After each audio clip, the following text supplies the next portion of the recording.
Welcome back to some new r/petty revenge stories, where people share small victories over those who wronged them. I hope you had a great day. The first story is called Superglue Revenge. Many years ago, I went to the local community college for a course. If you wanted a locker to keep your stuff in, you had to bring a padlock and claim an empty locker. This was just common sense.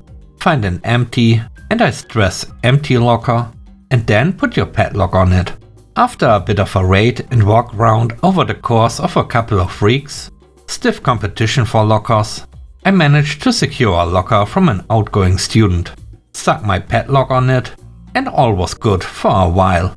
Until I went to my locker one day to find my stuff on the top of the locker, lock broken off and replaced by someone else's padlock.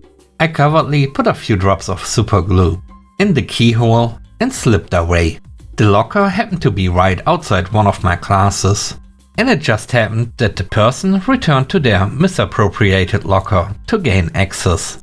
I didn't go out and look, but we could hear the ensuing frustration, shouts, shaking and battering about, and vain attempts to gain access to a very much now useless but locked solid padlock. I never glued any locks after that, and I'm sure the dude got his stuff out eventually.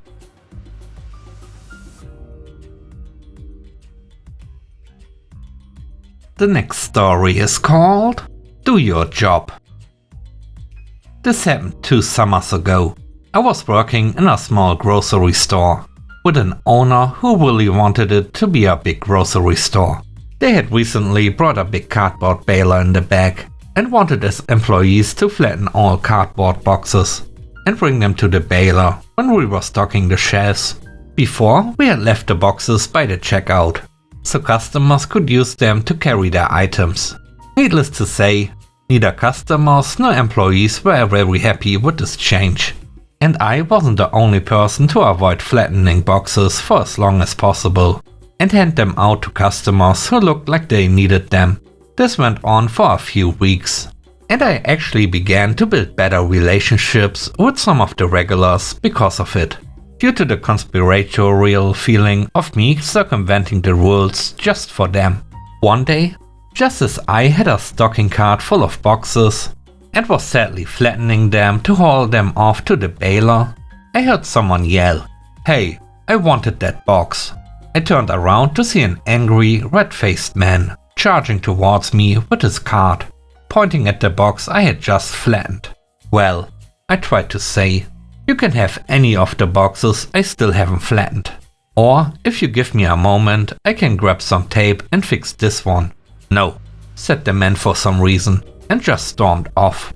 I went back to work, assuming it was a one-off thing, brought the boxes to the back, then came back out with another load of items to stock the shelves with. As if by magic, just as I had finished flattening the boxes from this most recent load, the man materialized out of thin air to yell at me again for flattening the boxes, when I knew full well he needed one. Before I could even offer to reassemble some of the boxes for him, he had vanished again. On my third load, I found a box with the exact same dimensions as the one he had originally pointed out. I set it aside, making sure not to touch it when I flattened the other boxes. Sure enough, as I performed the box flattening summoning ritual, the man himself appeared in front of me, as crimson complexioned and vigorous as ever. As he began to tear into me for breaking down the boxes that were rightfully his, I held up the one remaining box that I had set aside. Immediately, his tone changed from wrath to smugness. "Well, at least you know how to do your job." "I certainly do, sir," I said, and with a radiant smile, I shredded the box in front of him.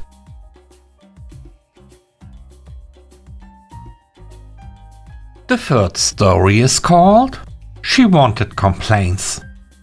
Many years ago, I lived in a development that formed an HOA, 15 years after the development was finished, so joining the HOA was optional, as it wasn't created when the development was.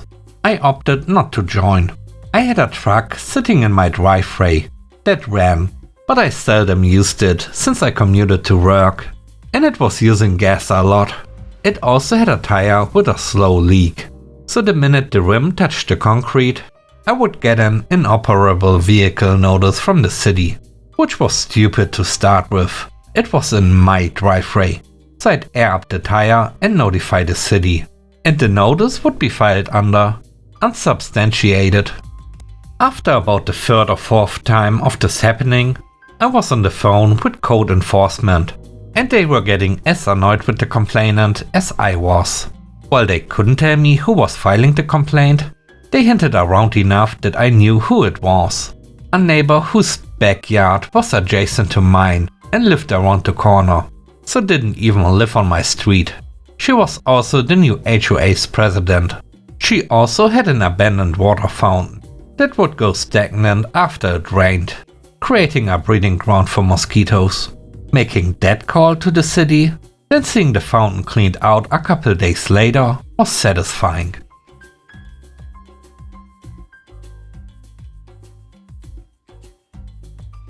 The next story is called The Vending Machine. In my university, there's a vending machine selling sandwiches. One day, I bought one, and the machine didn't return me all my change. The machine has a reputation, and so does its owner. After 4 weeks, I didn't get my money back. I put signs on the machine. This machine doesn't give all the change back. I asked the secretary and the vice dean, and they were tired of the machine and the people complaining, so they allowed it. There are 3 other machines, and they all have the same problem. The owner of my machine took down my sign, and every time I put another one back. It is to be noted that I am extremely cheap. After a month, I stopped trying to be refunded. However, something happened. I had to use the machine for an emergency, and the machine stole $8. That was it for me, so I decided to have my revenge. I'm a coin collector and also a coin roll hunter. I like to go through thousands of dollars of change every month to find rare coins. The machine accepts nickels. You say where I'm going with this? The next time I took a box of nickels from the bank, I decided to pay the machine in nickels. I paid around $9 for every meal in nickels. It's a long process, but it's worth it. Many teachers and students were rooting for me, because they thought I could force the owner to fix the machine. I started bringing boxes of nickels to school and exchanged it for bills to students who wanted to do the same thing.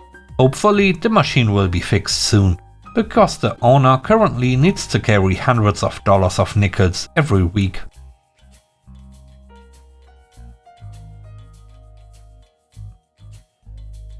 The last story is called Hired to Do It. This happened about 20-ish years ago, when I first started working as a lawn irrigation tech. I had been called to fix a leak in a customer's front yard. I told her before I started that it would require considerable digging and damage to her grass. She had left for a while to run errands. By the time she got back, I had excavated the broken pipe, leaving a 3 feet by 1 feet hole in her front lawn. I was in the process of repairing the pipe when she came over, screaming at me for tearing up her yard. Now, I'm normally very good at de-escalating situations like this, but nothing I tried worked on this broadzilla from hell. After several attempts to explain the necessity of digging a hole to fix an underground pipe, she told me to just leave. So I grabbed my tools, threw them in the back of my truck, and got it. She stormed into the house and slammed the door behind her. As I started to back out, I noticed that in her haste to come chastise me for doing the job she hired me to do, she had put her purse and car keys on the hood of my truck.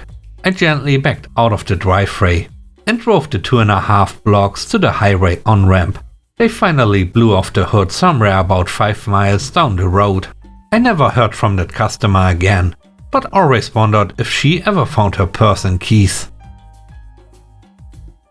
Thanks for watching the video. I hope you enjoyed it. If you did, please don't forget to leave a like, comment and subscribe. And if you have time, watch another one of my videos. And now, I hope you have a great day. See you soon. Bye bye.